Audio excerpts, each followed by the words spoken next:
Good morning friends, मैं रंजीत कुमार आप सबको आर्या एकेडमी की ओर से वार्म वेलकम करता हूं। और आज हम लोग केमिकल बॉन्डिंग का एक बहुत ही इंपॉर्टेंट टॉपिक जिसका नाम है बॉन्ड ऑर्डर, आज हम लोग बॉन्ड ऑर्डर को देखने वाले हैं। उससे रिलेटेड जितने भी कॉन्सेप्ट्स हैं जो केमिकल बॉन्डिंग में पढ़ने हैं, सारे कॉन्सेप्ट मैं आपको आज बताने वाला हूं। 10 से 20 मिनट का ये वीडियो होगा, बहुत ही पेशेंसली आप इस वीडियो को देखेंगे। आपका एक भी क्वेश्चन किसी भी कॉम्पिटिशन्स में आपका नहीं छूटेगा, ये मेरे तरफ से आप सबको गारंटी है। लेकिन बहुत ही पेशेंसली इस वीडियो को पूरा देखना है, क्योंकि जो इम्पॉर्टेंट क्वेश्चंस जो आपके एग्जामिनेशन में आए हुए हैं, मैं इस वीडियो के लास्ट में वो सारे क्वेश्चंस करूँगा। शुरू से मैं जो भी बेसिक कॉन्सेप्ट्स होता है मैं पहले वो आपको बताऊंगा, और धीरे धीरे हम लोग क्वेश्चंस लेवल के ऊपर चलेंगे। यहाँ पे बहुत ही बेसिक लेवल से लेके बहुत ही अच्छे लेवल पे आप जेई लेवल तक के क्वेश्चंस को आप यहाँ सॉल्व करेंगे। आइए हम लोग बात करते हैं सबसे पहले बॉन्ड ऑर्डर की। देखिए, थोड़ा सा मेरा स्पीड आज फास्ट होगा क्योंकि मैं आपको रिवीजन करा रहा हूँ। थोड़ा सा आप स्पीड फास्ट रखेंगे, हमारे साथ चलेंगे। What is bond order? तो bond order basically it is the, ध्यान रखेंगे, it is the effective number of bonds. It is the effective number of bond between two atoms in a molecule।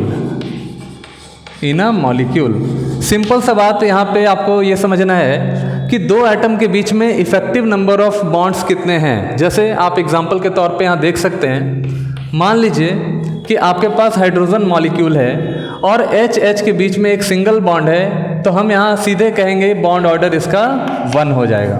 हमने क्या बोला? Bond order is effective number of bonds, means what कि effective number of bond is 1, that's why कि bond order आपका यहाँ पे 1 हो जाएगा। दूसरा, अगर हम बात करें ऑक्सीजन की, तो ऑक्सीजन मॉलिक्यूल के अंदर 2 आपका बॉन्ड होता है, इसीलिए यहाँ पे बॉन्ड ऑर्डर आपका हो जाएगा 2। तीसरी चीज़ आप देखो, अगर नाइट्रोजन मॉलिक्यूल को देखोगे आप, तो नाइट्रोजन मॉलिक्यूल के अंदर जो बॉन्ड यहाँ पे है वो टोटल इफेक्टिव बॉन्ड आपका यहाँ पे 3 हो जाएगा, यानी कि हमारा बॉन्ड ऑर्डर 3 हो जाएगा। ठीक है, तो यहाँ तक तो हमने बेसिक चीज़ को सीखा कि हमारा बॉन्ड ऑर्डर सिंगल बॉन्ड पे 1, डबल बॉन्ड पे 2, ट्रिपल बॉन्ड पे 3 हो जाएगा। अब हम बात करते हैं यहाँ पे कि बॉन्ड ऑर्डर का जो कैलकुलेशंस होता है। देखो, calculations of bond order, calculation of bond order हम कैसे करते हैं? तो देखिए, कैलकुलेशन करने के लिए सबसे पहला आपको जो मेथड यूज़ करना है, आप ध्यान रखेंगे, सबसे पहला मेथड आपको यूज़ करना है, वो आपको यूज़ करना है कन्फिग्रेशन मेथड। ठीक है, कन्फिग्रेशन मेथड। ठीक है, अब देखो, कन्फिग्रेशन मेथड में आपको सबसे पहले आपको ध्यान रखना है इलेक्ट्रॉन सम को। ध्यान रखिएगा, इलेक्ट्रॉन सम को आपको ध्यान में रखना है। कन्फिग्रेशन मेथड में आपको इलेक्ट्रॉन सम को याद रखना है। अब इलेक्ट्रॉन सम का मतलब क्या होता है? हम लोग सबसे पहले बात करेंगे डाई एटॉमिक स्पीशीज़ की, डाई एटॉमिक स्पीशीज़ की। ठीक है, जैसे एग्जाम्पल के तौर पे हम बात करें NO। ठीक है, एग्जाम्पल के तौर पे हम बात कर रहे हैं CO, फिर हम बात कर रहे हैं NO+ की। ठीक है, फिर हम बात कर रहे हैं C2 की, B2 की, Li2 की, Be2 की। ऐसे जितने भी मॉलिक्यूल हैं जो आपके डाई एटॉमिक होते हैं, ध्यान रखेंगे, डाई एटॉमिक जितने भी स्पीशीज़ हैं उसके लिए हमें पहले क्या करना है? इलेक्ट्रॉन्स के सम को कैलकुलेट करना है। अब इलेक्ट्रॉन सम क्या होता है कि आपको यहाँ पे दोनों, इस स्पीशीज़ के अंदर दोनों एटम के टोटल इलेक्ट्रॉन को कैलकुलेट करना है, टोटल इलेक्ट्रॉन के सम को आपको कैलकुलेट करना है। ध्यान दीजिएगा, पहले हम आपसे डाई एटॉमिक स्पीशीज़ की बात करेंगे, उसके बाद हम आपसे बात करेंगे पॉली एटॉमिक स्पीशीज़ की, इसके नेक्स्ट वाले वीडियो में। देखिए, डाई एटॉमिक स्पीशीज़ में हमें क्या करना है? हमें केस नंबर फर्स्ट बनाना है। सबसे पहला केस देखिएगा, डाई एटॉमिक स्पीशीज़ में if, case number 1, first case, if total electron, ध्यान रखेंगे, total electron is less than equal to 14, तो वी यूज़ द कन्फिग्रेशन, हम लोग को जो कन्फिग्रेशन यूज़ करना है वो ध्यान रखना है। सबसे पहले मैं यहाँ पे कन्फिग्रेशन मेथड की बात कर रहा हूँ। आपको मैं बॉन्ड ऑर्डर पूरा डिटेल अभी नहीं पढ़ा रहा हूँ, क्योंकि बॉन्ड ऑर्डर का कॉन्सेप्ट एक दिन में सीखा नहीं जा सकता। कम से कम 1 से 2 क्लास आपको यहाँ पे चाहिए पूरे तरीके से बॉन्ड ऑर्डर को सीखने के लिए। क्योंकि आपको एग्जामिनेशन में कम टाइम में आपको क्वेश्चन को सॉल्व करना है, इस वजह से मैं यहाँ पे डायरेक्ट कन्फिग्रेशन लिखूंगा और आपको ये कन्फिग्रेशन याद कर लेना है। देखिए, सबसे पहले हम यहाँ पे कन्फिग्रेशन लिखेंगे sigma 1s, sigma star 1s, sigma 2s, sigma star 2s। ठीक है, हमारा टोटल इलेक्ट्रॉन 14 से कम है, इसलिए आप ध्यान रखेंगे कि just sigma 2s, sigma star 2s के बाद पाई 2px होगा। इसका एनर्जी आपका पाई 2py के बराबर होता है। ठीक है, इसके बाद आपको यूज़ करना है, यहाँ पे आप सब लोग लिख लेंगे या स्क्रीनशॉट ले लेंगे, मैं यहाँ पे थोड़ा सा मिटा रहा हूँ। देखिए, pi 2px is equal to pi 2py, इसके बाद हम करेंगे सिग्मा 2pz, फिर इसके बाद हमारा जो होगा वो होगा पाई का स्टार, यानी pi star 2px is equal to pi star 2py। ठीक है, और सबसे लास्ट में हमारा हो जाता है, देखिए सिग्मा 2pz, तो सिग्मा स्टार आपका 2pz हो जाता है। तो इस चीज़ को आपको ध्यान में रखना है। तो देखो, जिसमें स्टार लगा है उसे हम बोलेंगे एंटी बॉन्डिंग मॉलिक्यूलर ऑर्बिटल। ठीक है, और जिसमें स्टार नहीं लगा है उसको बोलेंगे बॉन्डिंग मॉलिक्यूलर ऑर्बिटल। ठीक है, चलिए पहले इसको नोट कर लीजिए या इसका आप स्क्रीनशॉट ले लीजिए। चलिए हम लोग इसको अब मिटाते हैं और हम देखते हैं कि फर्स्ट केस में आपका टोटल इलेक्ट्रॉन 14 से कम या 14 के बराबर था, तो ये कन्फिग्रेशन यूज़ करेंगे। केस नंबर 2 में हम बात करते हैं, हम केस नंबर 2 में बात करते हैं, देखेंगे सब लोग ध्यान से देखेंगे इसमें। केस नंबर 2, केस नंबर 2, देखिए केस नंबर 2 में if total electron is greater than 14 और लेस देन इक्वल टू 20 हो जाए। ठीक है, तो कन्फिग्रेशन हम लोग कैसे लिखते हैं, देखो कन्फिग्रेशन लिखने के लिए आपको करना क्या है, सब कुछ सेम रखना है यहाँ तक। देखिए, sigma 1s, sigma star 1s, sigma 2s, sigma star आपका 2s। ठीक है, अब देखिए यहाँ पे थोड़ा सा आप चेंज करेंगे, यहाँ पे pi 2px is equal to pi 2py है, लेकिन यहाँ पे आपको सिग्मा 2pz को लिखना है, बस यहाँ चेंज यही करना है आपको। इसके बाद हमारा आता है pi 2px is equal to pi 2py। ठीक है, अब यहाँ पे आप देखिए पाई, चूंकि बॉन्डिंग वाला पाई है, इसके बाद हम लिखेंगे pi star 2px is equal to pi star 2py। ठीक है, इसके बाद लास्ट में हमारा सिग्मा स्टार 2pz होता है। ठीक है, अब देखिए, अब इन सब में मैक्सिमम इलेक्ट्रॉन आप 2 भर सकते हो। आप ध्यान रखिएगा, इन सब में मैक्सिमम इलेक्ट्रॉन 2 जा सकता है, ध्यान दीजिएगा, इन सब में मैक्सिमम इलेक्ट्रॉन 2 जा सकता है। और अगर कहीं पे आपको 2 इलेक्ट्रॉन फिल करना है, सपोज करो कि यहाँ तक आपने फिल कर दिया 2-2 इलेक्ट्रॉन, और आगे आपको 2 इलेक्ट्रॉन को फिल करना है, तो ये आप कर सकते हो कि यहाँ पे 2 इलेक्ट्रॉन दे के यहाँ 0 कर दो, ये भी पॉसिबिलिटी है। लेकिन ये पॉसिबिलिटी आपका सही नहीं है, क्यों? क्योंकि जब एनर्जी दोनों का सेम है तो दोनों में एक सिंगल इलेक्ट्रॉन को फिल करना पड़ेगा। तो इसमें आप थोड़ा सा केयरफुल होइएगा कि अगर यहाँ तक 2 भर गया और आगे अगर 2 भरना है तो यहाँ पे एक इलेक्ट्रॉन आपको फिल कर देना है। मान लीजिए कि यहाँ पे भी फिल हो गया, यहाँ पे भी फिल हो गया, सपोज करो। अब यहाँ पे आपको 2 इलेक्ट्रॉन फिल करना है, तो अगेन यहाँ पे एंटी बॉन्डिंग वाले का एनर्जी सेम है, तो आपको यहाँ पे 1-1 फिल करना है। तो इस बात को आप दोनों केस में आप ध्यान रखिएगा।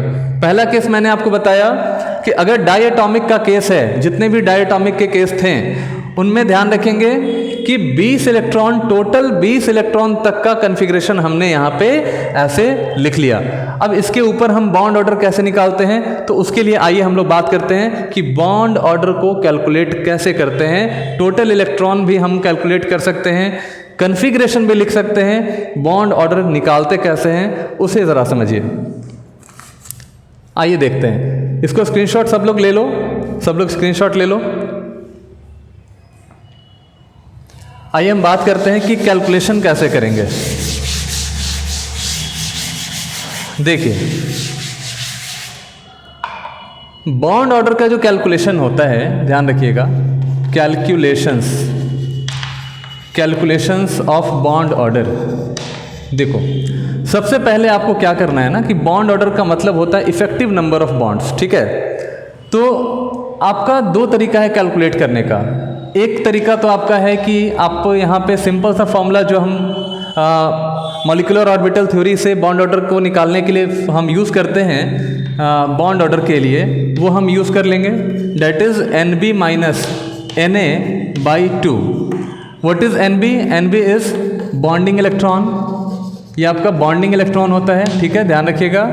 ये आपके बॉन्डिंग के अंदर इलेक्ट्रॉन्स, जितने भी बॉन्डिंग मॉलिक्यूलर ऑर्बिटल्स हैं उनके अंदर जो इलेक्ट्रॉन्स हैं हम लोग वहाँ पुट करेंगे। ये होता है हमारा एंटी बॉन्डिंग इलेक्ट्रॉन्स, और डिवाइड कर देंगे हम 2 से। तो ये हमारा फॉर्मूला आ जाएगा, ठीक है। नोट में यहाँ पे ध्यान रखिएगा, सब कुछ नोट करते जाइएगा, क्योंकि जितना भी चीज़ मैं आपको यहाँ पे बता रहा हूँ कहीं ना कहीं आपके कॉम्पिटिशन्स में काफ़ी ज़्यादा ये हेल्पफुल होगा। देखो, नोट में ध्यान रखिएगा, अगर electrons in bonding molecular orbital increases then stability increases. ध्यान रखिएगा, स्टेबिलिटी बढ़ता है। अभी मैं इसको नोट्स में लिखा रहा हूँ, बाकी अलग आगे मैं इसको अलग करके बताऊंगा आपको। अगर आप इलेक्ट्रॉन जो होता है आपका, if electron in anti bonding molecular orbital increases then stability decrease करता है, ठीक है। तो इसको ध्यान में रखिएगा, ये बहुत ही इंपॉर्टेंट नोट है, इस नोट को आपको ध्यान रखना है। तो स्टेबिलिटी का जो कंसेप्ट है वो यहाँ से आप निकाल सकते हो, ठीक है। चलिए, इसको नोट कर लो, स्क्रीनशॉट ले लो। नोट कर लिया? चलिए नेक्स्ट हम बात करते हैं। पहला हमारा क्या हुआ बॉन्ड ऑर्डर निकालने का तरीका, that is bonding electron minus anti bonding molecular electron.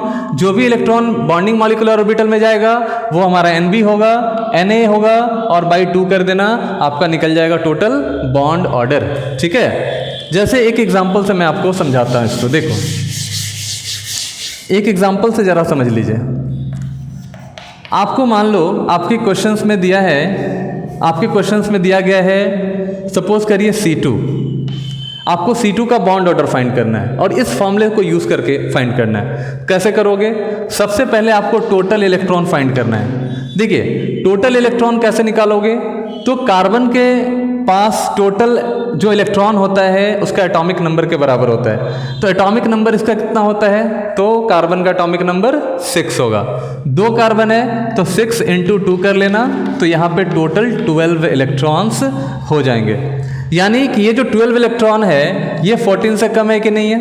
बिल्कुल 14 से कम है, लेस देन 14। तो कन्फिग्रेशन जो हम यूज़ करेंगे, ध्यान रखिएगा, हम लोग कौन सा यूज़ करते हैं? तो देखो, सिग्मा 1s2, ध्यान से देखिएगा, सिग्मा स्टार 1s2, ठीक है, sigma 2s2, sigma star 2s2। अब देखो यहाँ पे ध्यान से, 14 से कम इलेक्ट्रॉन है, 14 से कम है, इसका मतलब कि हम यहाँ पे इसके बाद पाई यूज़ करेंगे। Pi 2px is equal to pi 2py। हमें 14 से कम के लिए कन्फिग्रेशन ये यूज़ करना है, 12 इलेक्ट्रॉन को फिल करना है। तो 2, 2 4, 2 6, 2 8, 2 10 और 2 12, यानी कि टोटल हमारे पास 12 इलेक्ट्रॉन्स हो गए। यानी this configuration have total 12 electrons, इसमें 12 इलेक्ट्रॉन हो गया। अब यहाँ पे आप देखिए कि जो बॉन्डिंग इलेक्ट्रॉन्स है वो कितने हैं? तो यहाँ पे 2, यहाँ पे 2, यहाँ पे 2 और यहाँ पे 2। टोटल बॉन्डिंग इलेक्ट्रॉन्स हो गए हमारे 2, 2 4, 2 6 और 2 8, यानी टोटल 8 इलेक्ट्रॉन्स हो गए बॉन्डिंग में। एंटी बॉन्डिंग में देखिए 2 इलेक्ट्रॉन्स, तो यहाँ पे हो गए 4। डिवाइड कर लो कितने से? 2 से, यानी ये हो गया 4/2। सॉल्व करोगे तो ये आ जाएगा आपका 2। यानी C2 के केस में हमारा जो बॉन्ड ऑर्डर आएगा वो 2 आएगा। ठीक है, यहाँ तक क्लियर है? समझ में आ रहा है सबको?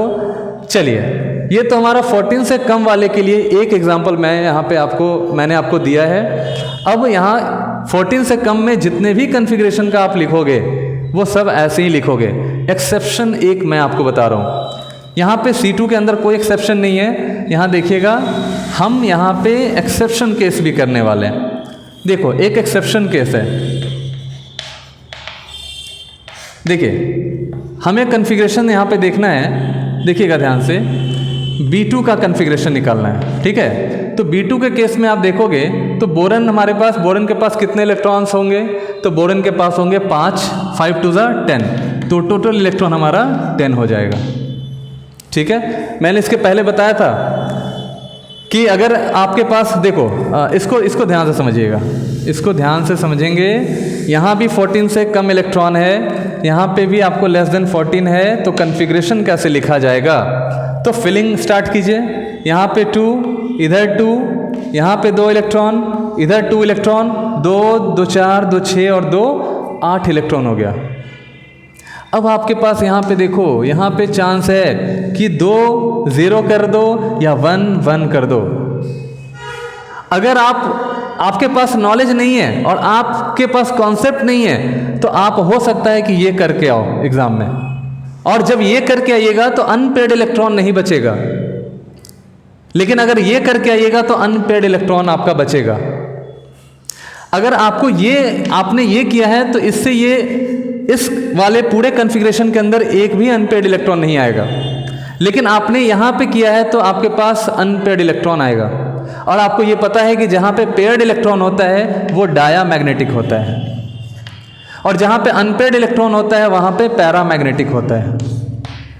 ये मिस्टेक हो सकता है आपसे।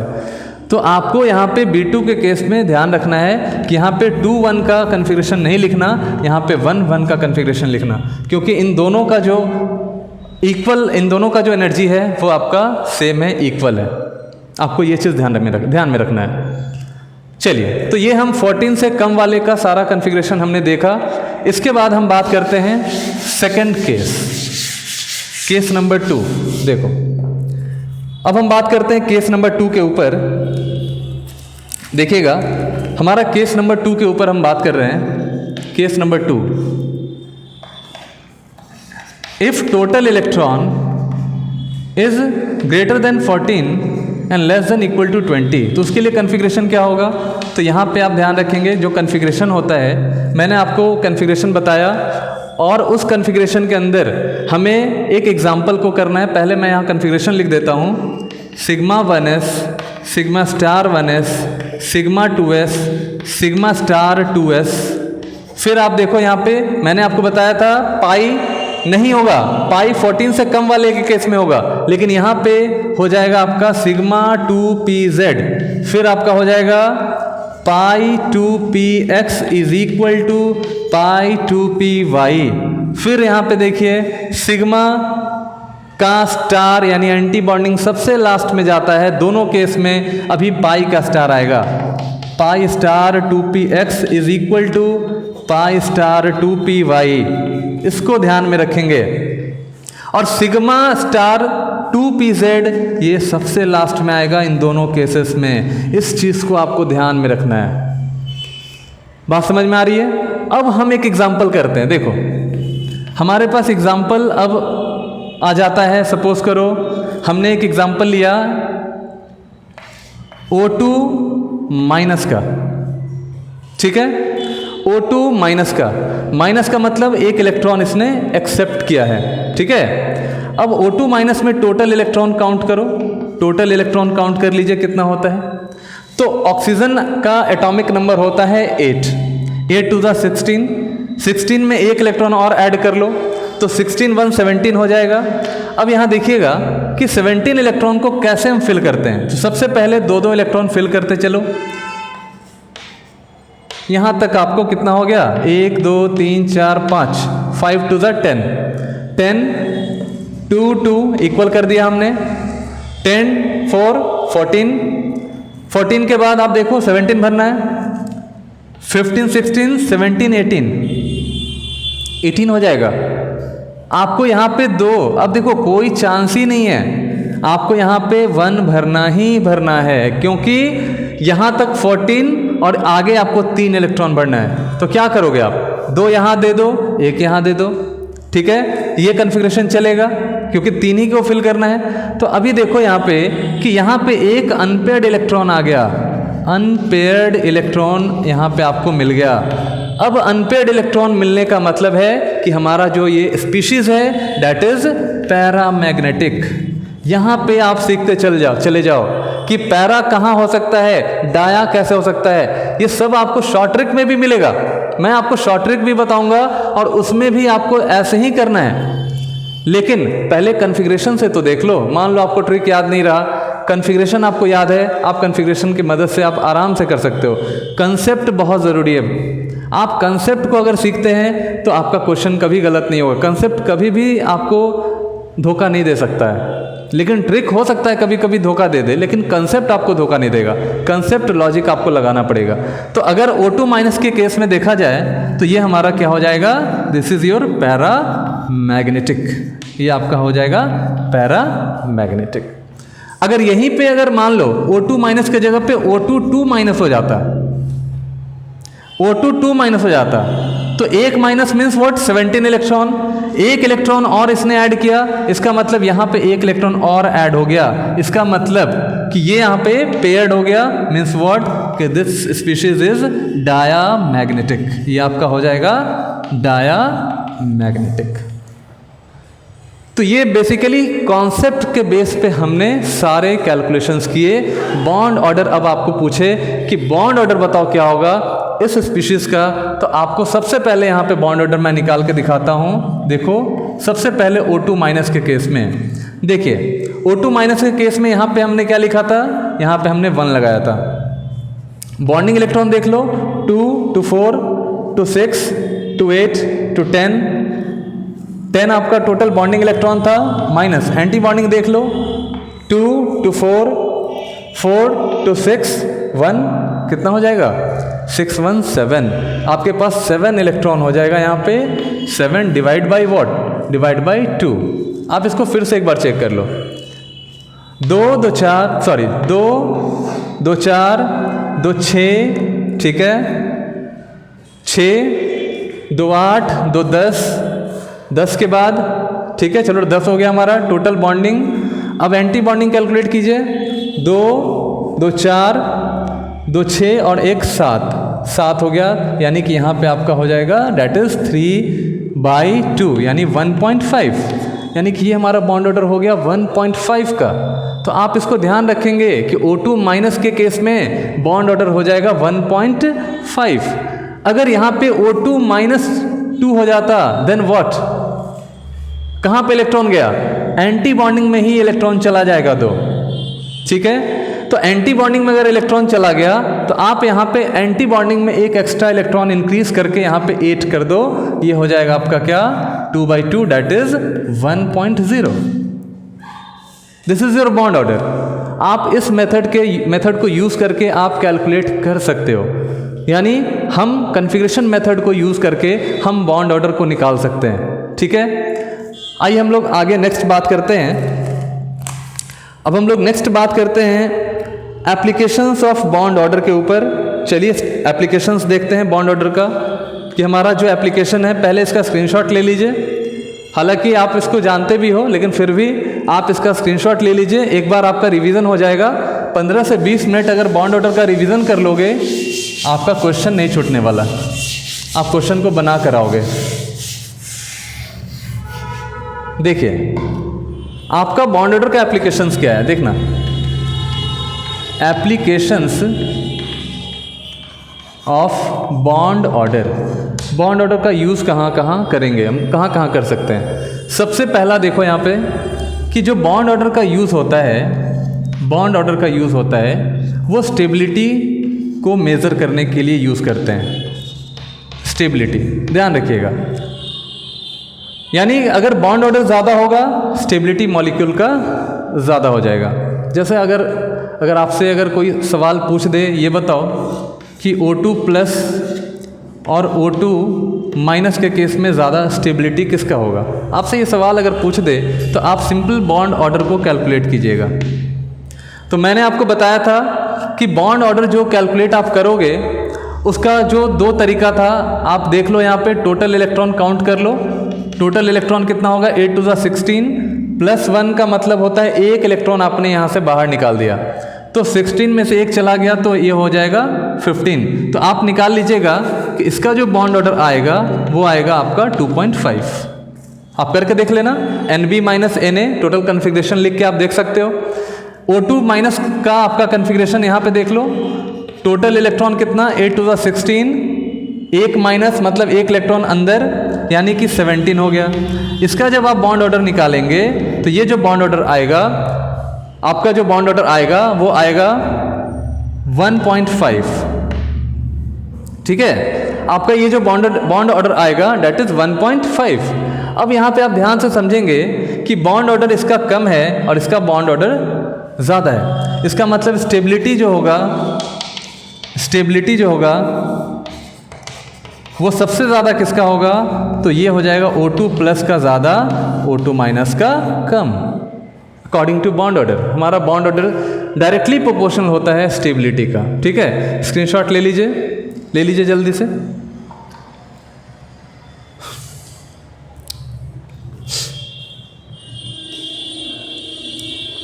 नेक्स्ट हम एप्लीकेशन देख रहे हैं यहाँ पे। सबसे पहले देखो, बात करते हैं दूसरा एप्लीकेशन के ऊपर।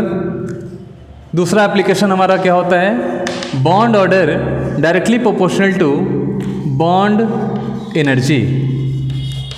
ठीक है, bond order directly proportional to bond energy. तीसरा, bond order is inversely proportional to bond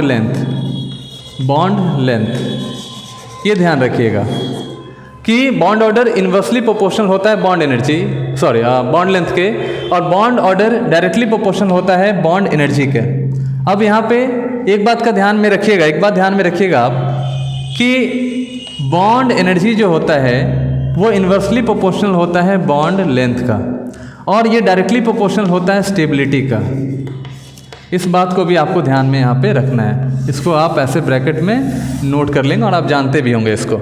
ठीक है, चलिए एक नोट में एक पॉइंट आपको समझना है। देखिए, नोट में एक पॉइंट आप समझ लीजिएगा कि कभी कभी होता है क्या कि bond order of two species, यहाँ पे मैं इफ लिख दे रहा हूँ, if bond order of two species are same. अगर बॉन्ड ऑर्डर दो स्पीशीज का सेम आ जाए, फिर स्टेबिलिटी कैसे हम डिसाइड करेंगे? देन स्टेबिलिटी कैन बी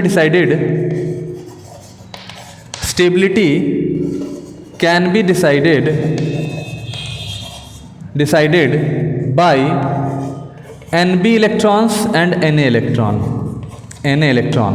ध्यान रखिएगा, यानी अगर हमारे पास बॉन्ड ऑर्डर सेम आ जाए तो NB इलेक्ट्रॉन अगर ज़्यादा हो जाए NA से, तो मैंने आपको पहले ही बताया था कि इस केस में स्टेबिलिटी इंक्रीज कर जाएगा। ठीक है, यानी बॉन्डिंग में आपका इलेक्ट्रॉन ज़्यादा होना चाहिए। अगर बॉन्डिंग में इलेक्ट्रॉन ज़्यादा है तो स्टेबिलिटी आपका इंक्रीज कर जाएगा। आप इसको ध्यान में रखिएगा। तो ये आपका नोट पॉइंट में हो गया। जल्दी से आप इसका स्क्रीनशॉट ले लीजिए। स्क्रीनशॉट ले लो जल्दी से। चलो,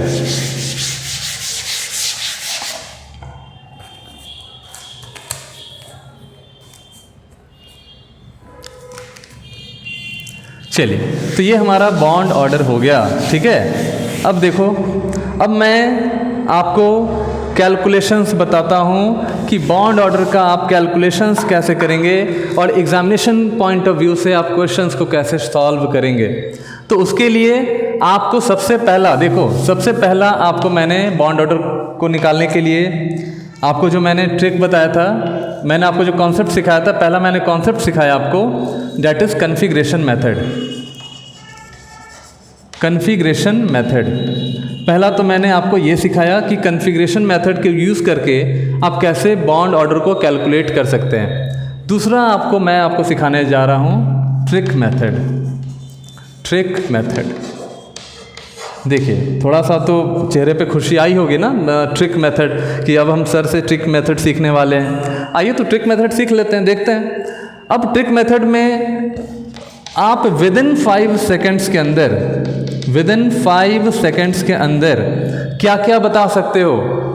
तो 5 सेकेंड के अंदर बॉन्ड ऑर्डर भी निकाल सकते हो आप। बॉन्ड ऑर्डर से आप इसका मैग्नेटिक बिहेवियर भी निकाल सकते हो, ठीक है। आप इसका मैग्नेटिक बिहेवियर भी निकाल सकते हो, ठीक है। बॉन्ड ऑर्डर की मदद से आप बॉन्ड लेंथ भी निकाल सकते हो, बॉन्ड लेंथ भी निकाल सकते हो।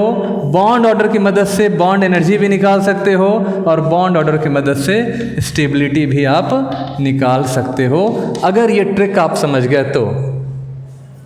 देखिए अब यहाँ पे ये करना कैसे है, बहुत ही आसान है, इसको ध्यान से समझिएगा।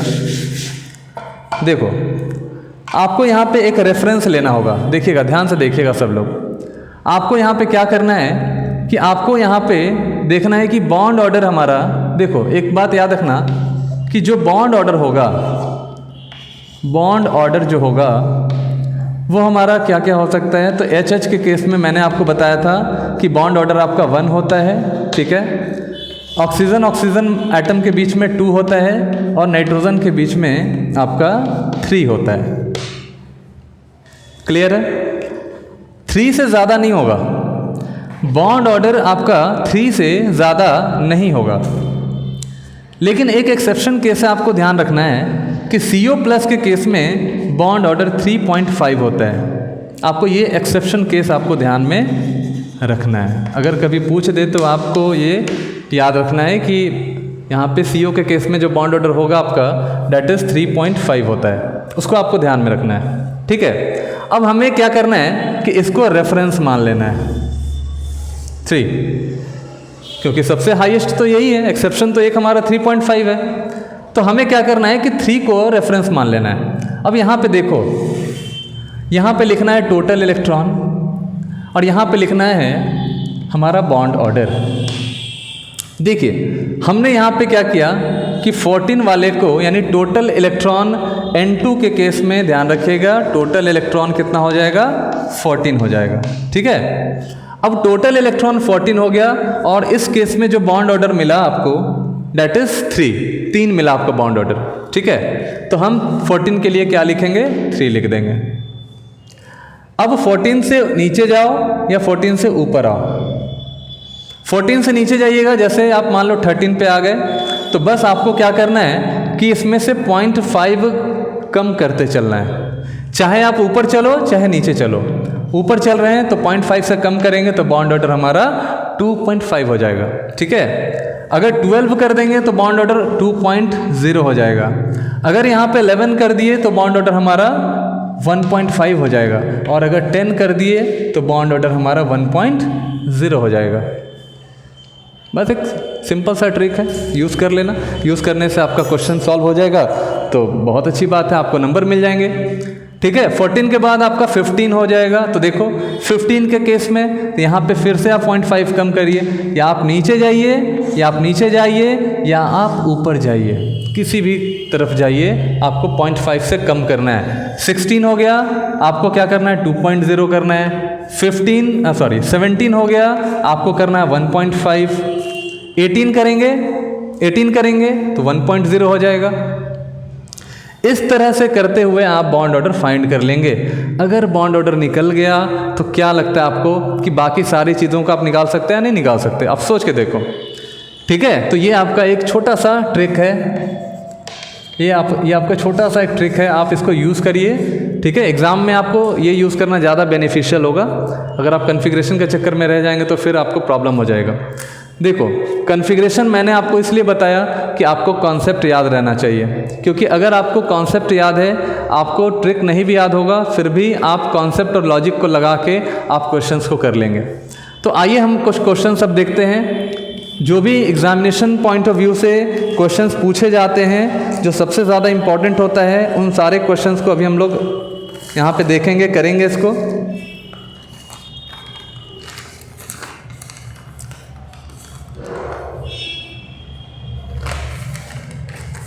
चलिए अब देखिए जल्दी से आप इसका स्क्रीनशॉट ले लीजिए इसका स्क्रीनशॉट। आइए हम लोग देखते हैं, क्वेश्चंस को देखेंगे, है ना।